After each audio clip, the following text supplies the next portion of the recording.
Ada tiga yang diucapkan oleh Rasulullah Shallallahu Alaihi Wasallam berkaitan dengan keselamatan. Yang kalau kita memegang ketiga hal ini, insya Allah, maka hidup kita akan selamat, baik di dunia maupun di akhirat nanti.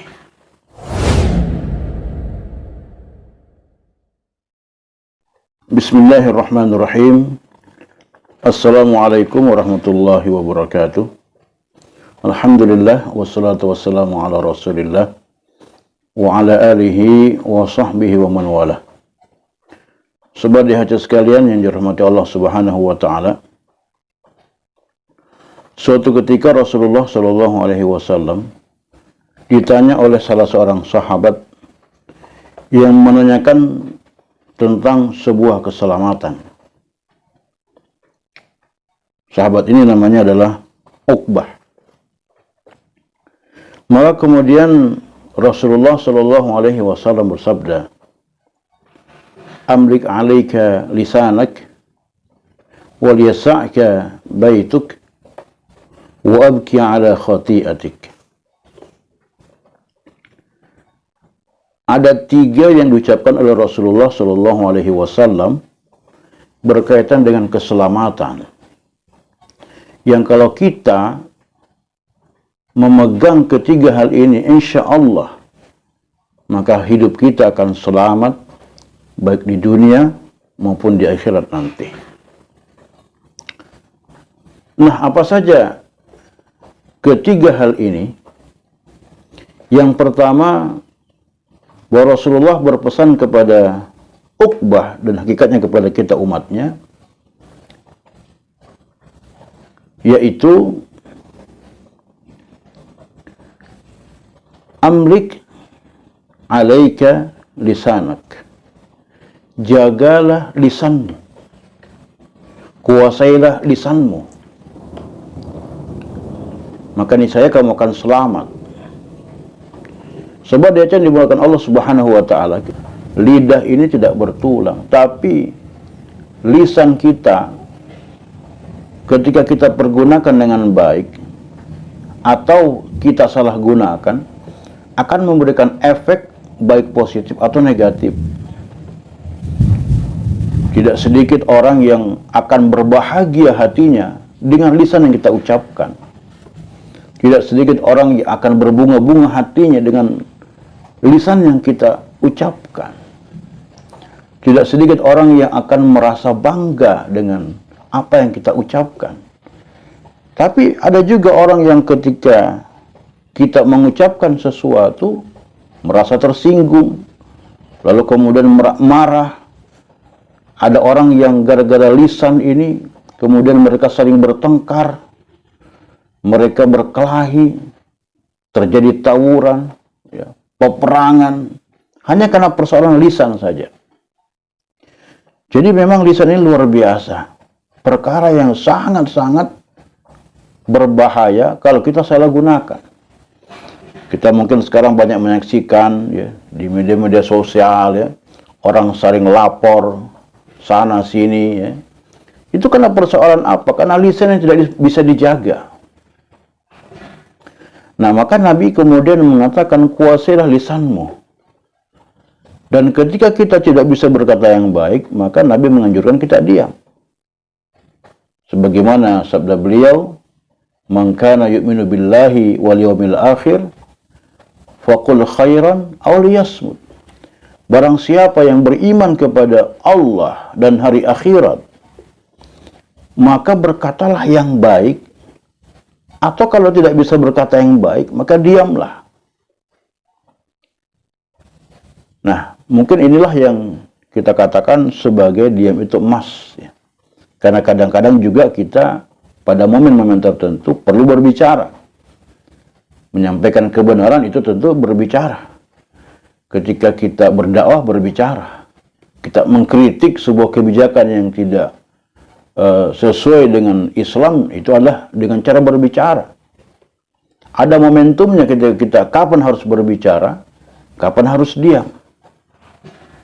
Ketika Nabi dihina, tentu kita harus berbicara, tidak bisa kita diam. Melihat kemungkaran, kita harus berbicara, tidak bisa kita diam. Nah, maka Nabi menyatakan, amlik alaika lisanak, jagalah lisanmu. Maka ketika kita menjaga lisan ini, insya Allah Allah Subhanahu wa Ta'ala akan memberikan keselamatan baik di dunia maupun di akhirat. Semua di hati dimulakan Allah Subhanahu wa Ta'ala. Perkara yang kedua, anjuran Nabi ini, supaya hidup kita selamat dunia dan akhirat, adalah waliyasa'ka baituk. Perluaslah rumahmu. Tentu kita merasa bahagia, tentu kita merasa bangga ketika kita memiliki rumah yang luas, rumah yang besar, rumah yang megah, yang mewah, dengan diisi berbagai macam perabotan serba mahal dan sebagainya, serba lengkap fasilitasnya. Maka itu adalah sebuah kesenangan buat kita, satu hal yang membahagiakan kita. Akan tetapi tentu saja tidak semua orang akan bisa memiliki rumah yang seperti itu. Rezeki orang berbeda-beda. Kalau yang diberikan kelebihan rezeki oleh Allah, ya bisa saja. Tapi setidaknya kita yang tidak bisa membangun rumah yang megah seperti itu, faliyasa'ka baituk, maka luaskanlah rumahmu. Maksudnya, buatlah suasana yang luas dalam rumah itu. Ciptakan suasana yang bisa mendatangkan kelapangan hati kita, kelapangan dada kita, yang bisa mendatangkan kebahagiaan. Karena memang sesungguhnya kebahagiaan itu tidak bisa juga dilihat dari besar kecilnya rumah. Rumahnya Rasulullah SAW itu kalau kita lihat ya kecil sekali, tapi beliau berani mengatakan baiti jannati. Sekarang berapa banyak orang yang punya rumah yang megah, rumah yang luas, rumah yang serba lengkap, serba mewah. Bisakah mereka mengatakan baiti jannati? Kadang-kadang mereka setiap hari tidak merasa tenang, karena mungkin dikejar-kejar utang, atau kalau mungkin rumah itu hasil dari perbuatan jahat, atau apakah karena hasil korupsi, atau yang lainnya, maka tidak akan merasa tenang. Nah, jadi luaskanlah rumah kita, ciptakan suasana, yang suasana itu bisa membuat kita merasa bahagia di dalamnya. Dan tentu saja, ya, suasana yang akan membahagiakan kita ketika di dalam rumah itu diisi dengan orang-orang yang selalu qanaah, yang selalu bersyukur kepada setiap nikmat yang Allah Subhanahu wa Ta'ala berikan kepada kita. Ya. Karena kekayaan itu tidak semata-mata dilihat dari materi, tapi bagaimana kita ini bisa memiliki kekayaan hati di dalam diri kita. Waliyasa'ka baituk, maka perluaslah rumahmu. Sebab di hati yang dimuliakan Allah Subhanahu wa Ta'ala. Kemudian yang ketiga, anjuran Nabi agar kita mendapat keselamatan dunia akhirat adalah wabki ala khati'atik, menangislah atas setiap kesalahan-kesalahanmu.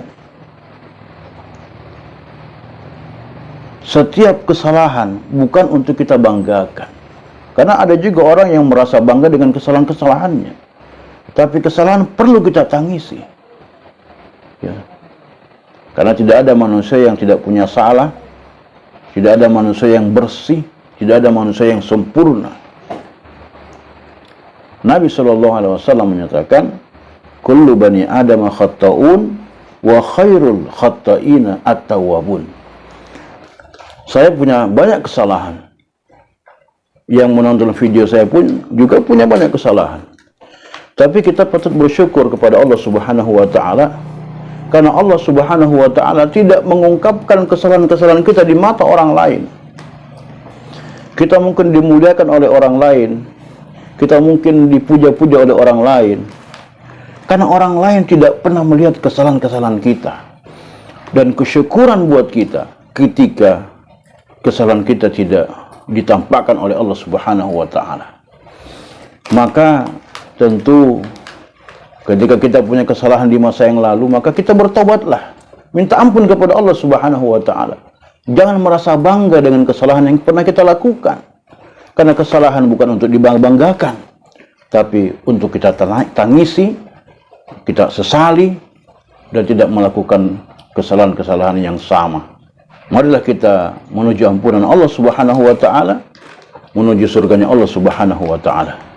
Wasari'u ila magfirati min rabbikum wa jannatin arduha as-samawati wal ard u'iddat lil muttaqin.